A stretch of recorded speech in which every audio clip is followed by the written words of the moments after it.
یہ میرا بیٹا سب سے قابل اور لائق بیٹا، تینوں بیٹوں سب سے لائق بیٹا تھا، سب سے نیک بیٹا تھا، اور اس نے غریبوں کے ساتھ کیا سلوک کرنا ہے اس نے ہمیں سکھایا۔ غریبوں کے اس نے دل خرید لیے تھے، ان کے ساتھ بیٹھ کے کھانا کھاتا تھا، ان کو اپنی قیمتی گاڑی میں بٹھاتا تھا، جو لوگ اپنی گاڑی کے قریب کسی کو نہ گزرنے دیں وہ ان کو انہی گندے کپڑوں کے ساتھ، یہاں ایک پاگل رہتا ہے وہ میلے کچیلے گندے کپڑے پیشاب بیچ میں کیا ہوا اس کو اٹھا کے اور اپنی گاڑی میں بٹھاتا تھا، وہ ساری سیٹ خراب ہو جاتی تھی لیکن وہ اس کو اپنی فیکٹری میں لے جاتا، پھر نائی کو بلا کر اس کے بال کٹواتا، اس کو نہلاتا، اس کے کپڑے بدلواتا۔ اس پورے گاؤں میں وہ پاگل صرف ایک شکل کو جانتا ہے اور ایک نام کو جانتا ہے، وہ نام تو پکار نہیں سکتا تھا، کہتا میاں میاں میاں،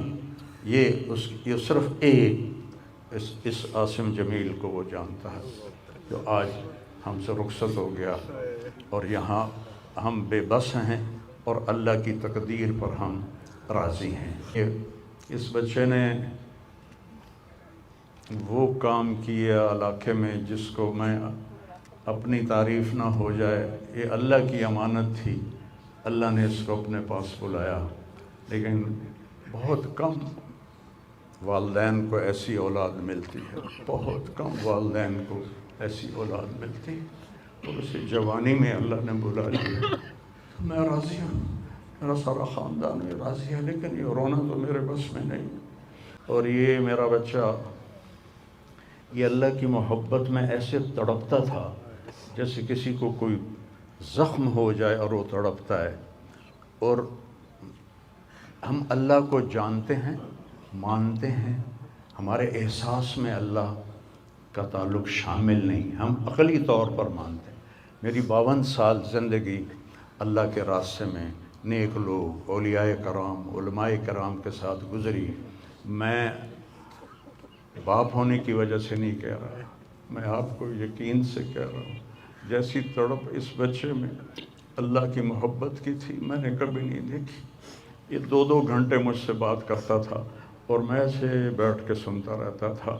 بولنے والا کب سنتا ہے کسی کی بات، لیکن یہ ان پڑھ، بالکل ڈسلیکسیا کا مریض تھا، حروف کی پہچان نہیں تھی اسے، تو اس لیے نہ یہ پڑھا،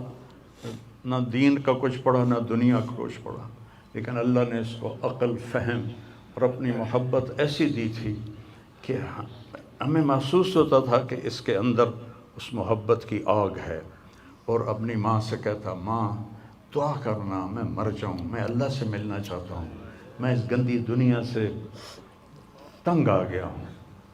30 سال کی عمر میں اس نے یہ کہنا شروع، میں جانا چاہتا ہوں، اگر اللہ مجھے کہے کہ تو نے رہنا ہے یا جانا ہے، 1 سیکنڈ میں کہوں گا مجھے تیرے پاس آنا ہے، مجھے تیری ملاقات کا شوق ہے۔ اور مجھ سے پوچھتا بابا آگے اللہ ملے گا مجھے؟ میں نے اس سے بڑی باتیں کرنی ہیں،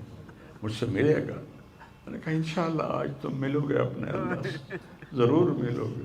تیری تڑپ، تیری تمنا رہتی تھی میں اللہ سے ملوں۔ تو میں نے اپنی زندگی میں صرف ایک آدمی دیکھا ہے، یہ بچہ جس کے احساسات میں اللہ کی محبت تھی۔ احساسات جیسے ہمارے درد ہمارے احساس میں بھی جب شامل ہوتا ہے پھر ہم ہائے ہائے کرتے ہیں، اور جب تک شامل نہیں ہوتا تو ہم چلتے رہتے ہیں۔ اس بچے کو اللہ نے اپنی قدرت سے یہ تعلق اور محبت عطا فرمائی تھی، اور بس میں اور کیا تعریف کروں، میرا تو سینہ ویسے ہی زخمی ہے۔ یہ بہت عالی شان بچہ اللہ نے مجھے دیا تھا، میں اللہ کی تقدیر پہ راضی، اس نے اسی کا تھا، اس نے لے لیا۔